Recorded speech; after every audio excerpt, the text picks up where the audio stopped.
Hello student, good evening, जय श्री राम। आज की तारीख है 25 अक्टूबर 2023। स्टूडेंट, आज के करंट अफेयर क्वेश्चन और लल्लन टॉप प्रश्नों में आप सभी का स्वागत है। स्टूडेंट, मॉर्निंग में क्लास न डालने की वजह मुझे फीवर हो गया था, तो आज हम अपना पहला प्रश्न देख लेते हैं। अगर वीडियो अच्छी लगे तो प्लीज एक लाइक, एक कमेंट जरूर करें। पहला प्रश्न है, प्रतिवर्ष संयुक्त राष्ट्र दिवस कब मनाया जाता है? तो सही जवाब हो जाएगा ऑप्शन सी। व्याख्या देखते हैं कि यूएनओ संयुक्त राष्ट्र दिवस कब मनाया जाता है। तो आप 24 अक्टूबर को मनाया जाता है, क्योंकि 24 अक्टूबर 1945 को यूएनओ की स्थापना हुई थी। 24 अक्टूबर 1945 को यूएनओ की स्थापना हुई थी। वर्तमान में इसमें कितने देश हैं? तो इसमें 193 देश हैं। नवीनतम देश कौन सा है? तो दक्षिणी सूडान है, और सूडान की राजधानी, दक्षिणी सूडान की राजधानी है जुबा। याद रखना। नेक्स्ट प्रश्न देखते हैं, उसके बारे में पूरी जानकारी आपको दे दें। नेक्स्ट है कि यूएनओ का हेडक्वार्टर कहाँ है? तो यह है मैनहट्टन द्वीप, जो कि न्यूयॉर्क में स्थित है। याद रखना, इंपॉर्टेंट है। और अब की बार इसकी थीम क्या है? तो अब की बार संयुक्त राष्ट्र की थीम है सभी के लिए इक्वालिटी, फ्रीडम और जस्टिस। ठीक है, ये सभी के लिए क्या थीम है? सभी के लिए इक्वालिटी, फ्रीडम और जस्टिस। अब देखते हैं कि यूएनओ के पहले हेड कौन थे? तो ये थे त्रिगवेली। किस देश के? नॉर्वे के थे। और वर्तमान में हेड कौन है? तो एंटोनियो गुटेरस हैं, जो पुर्तगाल देश के हैं। इंपॉर्टेंट है, ये याद रखना। यूएनओ के कितने अंग होते हैं? तो 6 अंग होते हैं। कौन कौन से? महासभा, सुरक्षा परिषद, अंतर्राष्ट्रीय न्यायालय, सामाजिक आर्थिक न्याय, सचिवालय और न्यायशिप। ठीक है, तो ये 6 अंग होते हैं यूएनओ के। अब आपको दिखा देते हैं कि जैसे कि है सुरक्षा परिषद में कितने सदस्य होते हैं। तो सुरक्षा परिषद में 15 सदस्य होते हैं, जो कि 5 अस्थायी होते हैं और 10 अस्थायी सदस्य होते हैं। जो 10 सदस्य होते हैं उनका कार्यकाल जो है 2 वर्ष के लिए होता है। जो 10 सदस्य होते हैं उनका कार्यकाल 2 वर्ष के लिए होता है, उसके बाद रिटायर कर दिए जाते हैं। और जो 5 अस्थायी सदस्य होते हैं उनके पास वीटो पावर होता है। ठीक है, और जो 5 सदस्य हैं अस्थायी देश, उनका नाम क्या है? तो यूएसए, यूके यानी ब्रिटेन, रसिया, फ्रांस और चाइना, ये 5 देश अस्थायी सदस्य हैं सुरक्षा परिषद के। इनके पास किसी भी शक्ति को ना करने की पावर इनके पास है। अब देख लेते हैं कि यूएन महासभा के 78वें सत्र के अध्यक्ष कौन है? तो ये हैं डेनिस फ्रांसिस। कौन है? डेनिस फ्रांसिस, जो कि ये कहाँ के राजदूत हैं? तो ये राजदूत हैं त्रिनाद और टोबैको के, ये राजदूत हैं डेनिस फ्रांसिस जी। नेक्स्ट है कि यूएन में जो महासभा है, इस महासभा को क्या कहते हैं? विश्व की लघु संसद कहते हैं। विश्व की लघु संसद किसे कहते हैं? तो ये महासभा को कहते हैं। यूएन में 6 अंग जो होते हैं, उनमें से 5 अंग का हेडक्वार्टर कहाँ है? तो यह न्यूयॉर्क में है। और बाकी एक जो होता है इंटरनेशनल कोर्ट यानी अंतर्राष्ट्रीय न्यायालय का हेडक्वार्टर कहाँ है? तो यह द हेग में है, यानी नीदरलैंड के शहर द हेग में है। नेक्स्ट है कि संयुक्त राष्ट्र संघ एक जो है यूएन से पहले इसकी स्थापना यूएन की क्यों कर दी गई थी? कि जब सेकेंड वर्ल्ड वार हुआ था, तो अब तीसरा वर्ल्ड वार ना हो इस दुनिया में, तो उसको देखते हुए जो है यूएन की स्थापना कर दी गई थी। लेकिन यूएन से पहले एक संघ की और स्थापना हुई थी, जिससे कि द्वितीय विश्व युद्ध ना हो। पहले विश्व युद्ध होने के बाद जो है राष्ट्रीय संघ की स्थापना होती है। मैं आपको पढ़ के दिखा देता हूँ। राष्ट्र संघ फर्स्ट वर्ल्ड वार फिनिश होने के बाद राष्ट्र संघ की स्थापना होती है। और कब होती है? तो 1920 में होती है। लेकिन इसमें अमेरिका शामिल नहीं था। सेकेंड वर्ल्ड वार स्टार्ट हुआ। ठीक है, इसकी स्थापना होने के बावजूद जो है सेकेंड वर्ल्ड वार हो जाता है। फिर क्या होता है कि सेकेंड वर्ल्ड वार चलता है 1939 से लेकर 1945 में।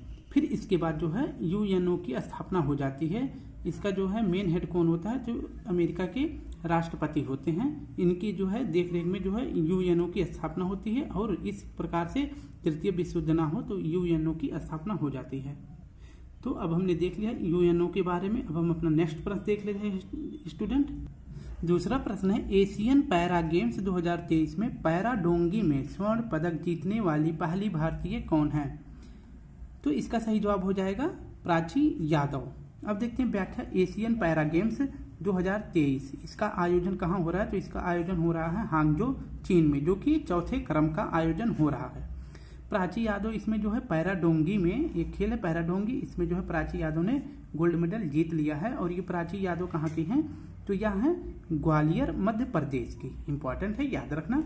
और अभी तक भारत ने जो है 10 पदक जो है पैरा गेम्स में, यानी एशियन के जो पैरा गेम्स हो रहे हैं इसमें भारत ने अभी तक 10 गोल्ड जीत लिया है। इस हिसाब से भारत का फिलहाल अभी के लिए रैंक है 4थे नंबर पर भारत है।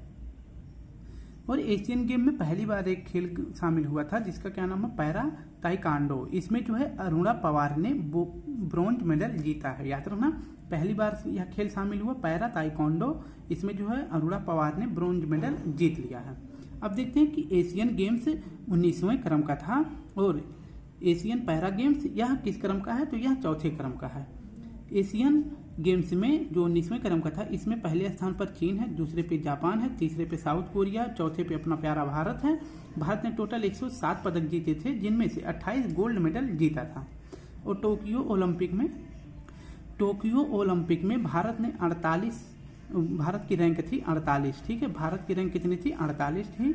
और टोक्यो पैरा ओलंपिक में भारत की रैंक क्या थी, तो भारत की रैंक थी 24, ठीक है।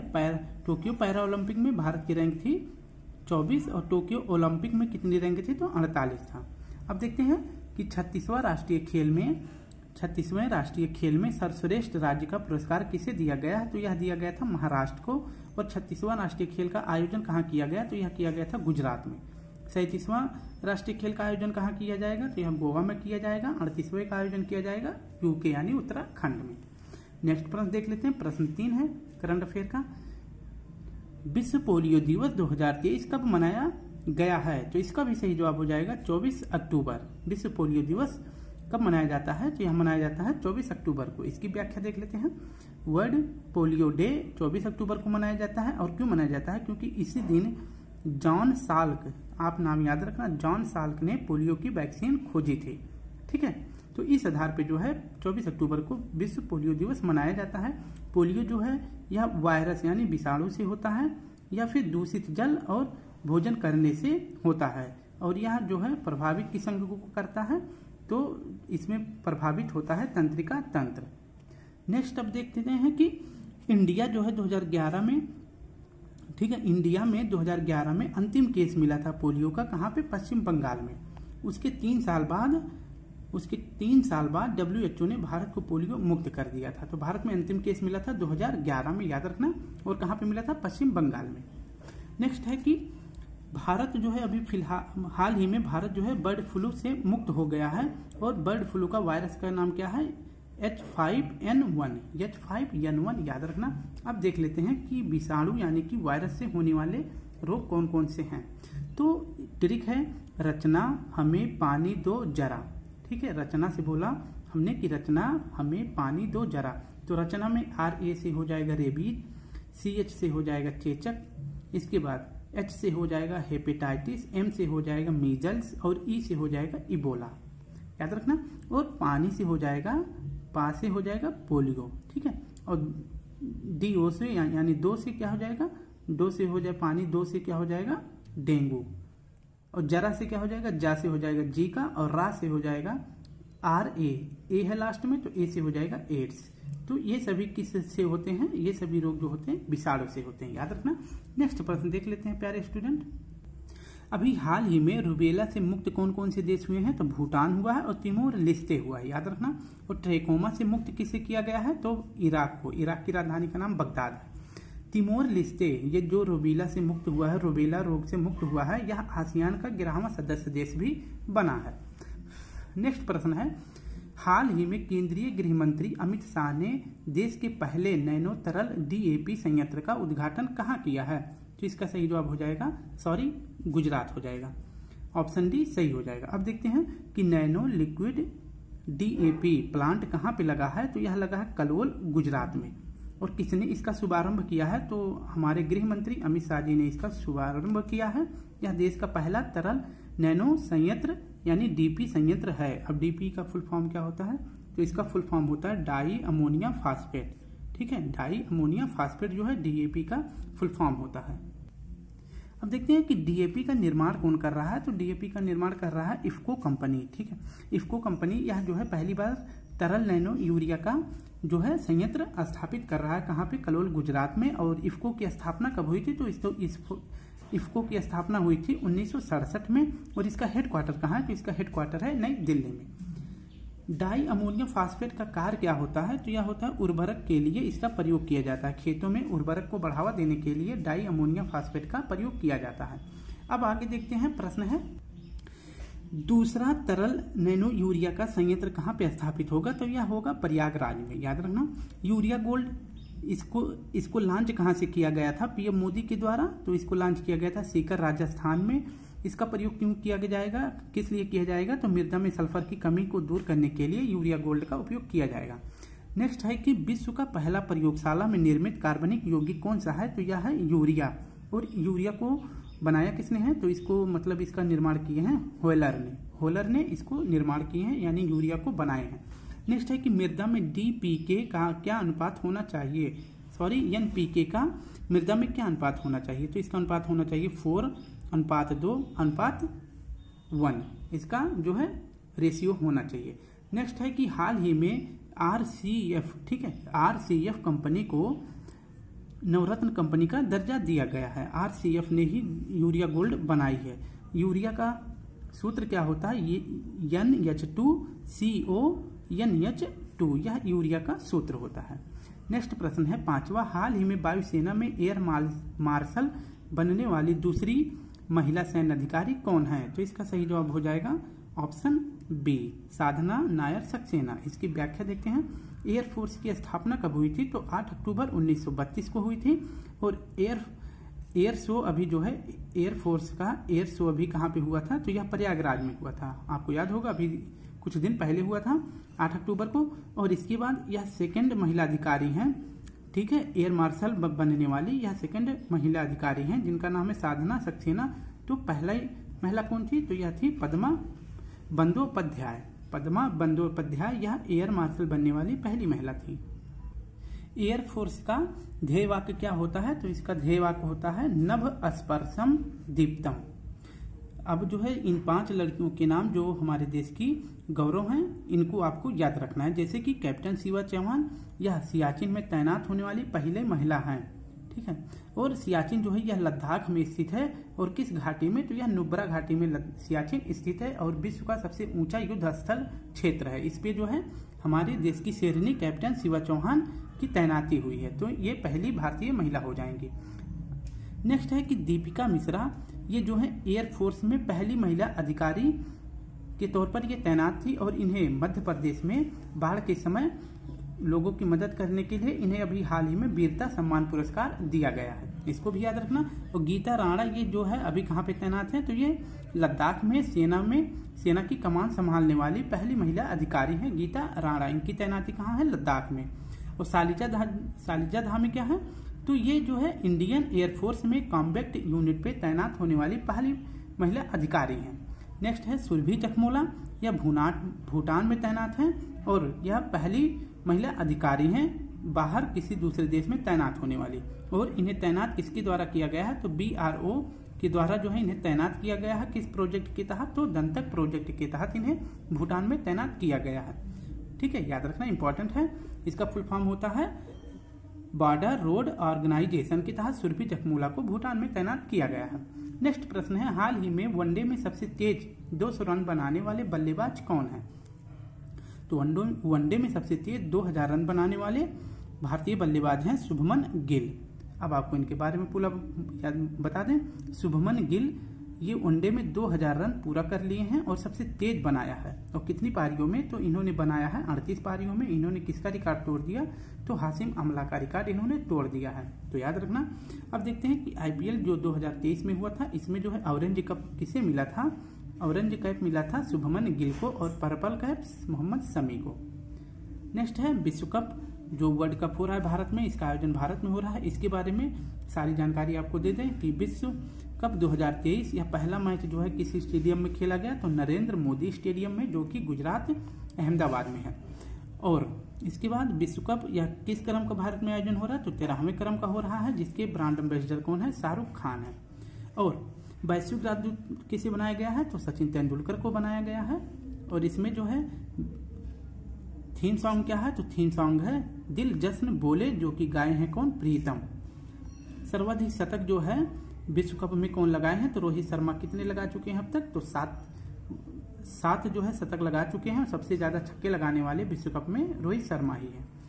नेक्स्ट है कि एशियन गेम्स में जो क्रिकेट हुआ था, एशियन गेम्स में जो क्रिकेट खेला गया था महिला और पुरुषों के द्वारा, तो इसमें भारतीय महिलाओं ने गोल्ड जीता है और भारतीय पुरुषों ने भी क्या जीता है, क्रिकेटरों ने क्या जीता है, गोल्ड जीता है। महिलाओं ने किसे हराया, श्रीलंका को, और पुरुषों ने अफगानिस्तान को हरा के 19वें एशियन गेम्स में गोल्ड मेडल जीत लिया है। नेक्स्ट प्रश्न है 7वां, हाल ही में सहकारी बैंक की सपनों का संचय जमा लिंक्ड ऋण योजना का शुभारंभ किसने किया है, तो सही जवाब हो जाएगा ऑप्शन सी, हिमाचल प्रदेश। अब देखते हैं सपनों का संचय यह कहाँ शुरू किया गया है, किस राज्य में, तो हिमाचल प्रदेश में। किसने शुरू किया है, तो सीएम सुखविंदर सिंह सुक्खू, जो कि हिमाचल प्रदेश के सीएम हैं। और इसमें सपनों का संचय में किस योजना को शुरू किया गया है, सपनों का संचय के तहत जो है जमा लिंक्ड ऋण योजना शुरू किया गया है। इसका क्या मतलब हो जाएगा कि 10 से 18 वर्ष की जो छात्रा रहेंगी, छात्रा मतलब लड़कियां जो रहेंगी, उनको जो है कुछ पैसे जमा करना पड़ेगा और 18 साल बाद जितना पैसा वो जमा करेंगी उसका 5 गुना जो है सरकार उन्हें वापस कर देगी, जिससे कि वह हाई लेवल पर अपना शिक्षा जारी रख सकती हैं या फिर जो है वो चाहे तो कोई अपना बिजनेस कर सकती हैं। तो उनको जो है जो पैसे जमा करे रहेंगी 18 वर्ष तक, उन्हें 5 साल उसका 5 गुना वापस मिल जाएगा। अब देखते हैं कि सीएम यानी मुख्यमंत्री सीखो कमाओ योजना कहाँ शुरू किया गया, तो यह मध्य प्रदेश में शुरू किया गया था। लाडली बहना योजना ये भी मध्य प्रदेश में शुरू किया गया था। मेरा बिल मेरा अधिकार योजना ये जीएसटी के लिए शुरू किया गया था कि अपना बिल जमा करें और अपना जो है बिल लेकर चले जाएं। नेक्स्ट है कि अमृत धरोहर योजना, यह जो है आर्द्रभूमि संरक्षण के लिए शुरू किया गया था, यानी रामसर साइट के लिए इसको शुरू किया गया था। और इसमें इसके तहत जो है भारत में कितनी रामसर साइट है, तो 75, सबसे ज्यादा कहाँ है, तो तमिलनाडु में है। और नंद बाबा दुग्ध मिशन योजना किसने शुरू किया है, तो यह शुरू किया गया है यूपी गवर्नमेंट के द्वारा, याद रखना। नेक्स्ट प्रश्न देख लेते हैं, हाल ही में छात्रों की सहायता के लिए एआई संचालित ऐप डाउट क्लियरेंस बॉट किसने लॉन्च किया है, तो इसका सही जवाब हो जाएगा आंध्र प्रदेश, ऑप्शन डी सही हो जाएगा। इसकी व्याख्या आपको बता दें कि डाउट क्लियरेंस बोट लॉन्च किया गया है किसके द्वारा, तो आंध्र प्रदेश सरकार के द्वारा लॉन्च किया गया है। और क्यों लॉन्च किया गया है और किसके लिए, तो यह लॉन्च किया गया है इसके लिए स्कूली बच्चों के लिए, जो जिन बच्चों का डाउट होता है कि जो है ये कैसे हुआ, इसके लिए विभिन्न प्रकार के जो उनके डाउट सवाल होते हैं उसके लिए जो है यह app doubt clearance app launch किया गया है, जिससे कि वो अपने प्रश्नों का जवाब खुद ही सर्च कर सकते हैं। तो इस प्रकार से इसमें जो है 45,000 स्कूलों को इसमें शामिल किया गया है और इसके तहत जो है कितने लाख विद्यार्थी शामिल हुए हैं, तो 41 लाख स्टूडेंट भी शामिल किए गए हैं। ठीक है, तो याद रखना डाउट क्लियरेंस ऐप कहाँ का बोट कहाँ लॉन्च किया गया है, आंध्र प्रदेश में। अब नेक्स्ट है कि मशीन कैन सी 2023 समिट कहाँ हुआ था, तो यह हुआ है यूएई में, याद रखना। नेक्स्ट है लामा चैटबोट, ये किसने लॉन्च किया है, तो यह मेटा ने, यानी जिसका व्हाट्सएप है, ट्विटर है, और ट्विटर नहीं व्हाट्सएप, फेसबुक और इंस्टाग्राम, तो इन्होंने लामा चैटबोट लॉन्च किया है। नेक्स्ट है लीसा क्या है, लीसा पहली क्षेत्रीय एआई न्यूज एंकर है जो कि उड़ीसा में लॉन्च की गई है। चैट जीपीटी किसका है, तो यह है ओपन एआई का। और बार्ड किसका है, तो यह गूगल का है। प्रश्न है 9वां करंट अफेयर का, 54वां भारतीय अंतर्राष्ट्रीय फिल्म समारोह कहाँ आयोजित हुआ, तो इसका सही जवाब हो जाएगा ऑप्शन बी गोवा में। इसकी व्याख्या देखते हैं, IFFI यानी भारतीय अंतर्राष्ट्रीय फिल्म महोत्सव जो कि 54वें क्रम का है, इसका आयोजन किया जाएगा नवंबर में, और कहाँ, गोवा में। और इसको आयोजित कौन करेगा, तो इसको आयोजित करेंगे सूचना प्रसारण मंत्री जो कि अनुराग ठाकुर जी हैं। और इसका शुभारंभ किस फिल्म से होगा, तो इसका शुभारंभ होगा मलयालम फीचर फिल्म जिसका क्या नाम है, अट्टम फिल्म से इसकी शुरुआत होगी, याद रखना। अब नेक्स्ट देख लेते हैं कि 69वां राष्ट्रीय फिल्म पुरस्कार में सर्वश्रेष्ठ अभिनेता का पुरस्कार किसे दिया गया है, तो यह दिया गया है अल्लू अर्जुन को। किस फिल्म के लिए, पुष्पा फिल्म के लिए। और सर्वश्रेष्ठ अभिनेत्री का पुरस्कार किसे दिया गया है, तो यह कृति सनन को दिया गया है और आलिया भट्ट को। कृति सनन को उनकी फिल्म मम्मी के लिए और आलिया भट्ट को किसके लिए, गंगूबाई के लिए। और 69वां राष्ट्रीय फीचर फिल्म में सर्वश्रेष्ठ फीचर फिल्म कौन सा है, तो यह रॉकेटरी है। और best film Hindi film best कौन सी है? तो यह है सरदार उधम। और 69वां राष्ट्रीय फीचर फिल्म के तहत दादा साहेब फिल्म पुरस्कार किसे दिया गया है? तो यह दिया गया है वहीदा रहमान को। आज का लास्ट प्रश्न है, हाल ही में गाजा संघर्ष में शांति शिखर सम्मेलन कहाँ हुआ? तो इसका सही जवाब हो जाएगा मिस्र में। इसके बारे में आपको बता दें, अभी फिलहाल इजराइल और गाजा यानी फिलिस्तीन के बीच संघर्ष चल रहा है, इसको याद रखना। और इसी के चलते जो है शांति शिखर सम्मेलन का आयोजन कहाँ पे किया गया है? मिस्र में। लेकिन बात बनी नहीं है फिलहाल, और इजराइल जो है अपना युद्ध कंटिन्यू जारी रखा है। अब देखते हैं कि नील नदी का वरदान किसे कहते हैं? तो यह मिस्र को कहते हैं। नील नदी पर आसवन बांध बनाया गया है। कौन सा बांध? आसवन बांध जो है नील नदी पर बनाया गया है। यहीं पे मिस्र के पास जो है एक द्वीप है जिसका क्या नाम है? सिनाई प्रायद्वीप, जिस पर जो है किसका अधिकार है? तो मिस्र का अधिकार है। और जो युद्ध स्टार्ट करा है, तो पहले हमास ने जो है इजराइल के खिलाफ युद्ध स्टार्ट किया था। तो कौन सा हमास ने कौन सा ऑपरेशन चलाया था? तो चलाया था ऑपरेशन अल अक्सा फ्लड। और इसके सेकेंड डे जो है इजराइल ने हमास के विरुद्ध कौन सा ऑपरेशन चला दिया? तो ऑपरेशन आयरन स्क्वाड। तो स्टूडेंट, इस प्रकार से हमने जो है 10 करंट अफेयर प्रश्नों को कंप्लीट कर लिया और लल्लन टॉप क्वेश्चनों को भी पूरा कर लिया। बस आप सभी से रिक्वेस्ट है कि अगर इसका आप सभी को पीडीएफ चाहिए तो इस वीडियो के कमेंट बॉक्स के नीचे मैं टेलीग्राम लिंक दे दूंगा, आप उसका पीडीएफ डाउनलोड कर सकते हैं। और वीडियो प्लीज अच्छी लगे तो एक बार लाइक, एक शेयर, एक कमेंट जरूर किया करें। स्टूडेंट जो सब्सक्राइब नहीं करें तो प्लीज सब्सक्राइब करें और पूरा वीडियो देखा करें। कल फिर मिलते हैं। आप सभी को प्यारा सा गुड नाइट।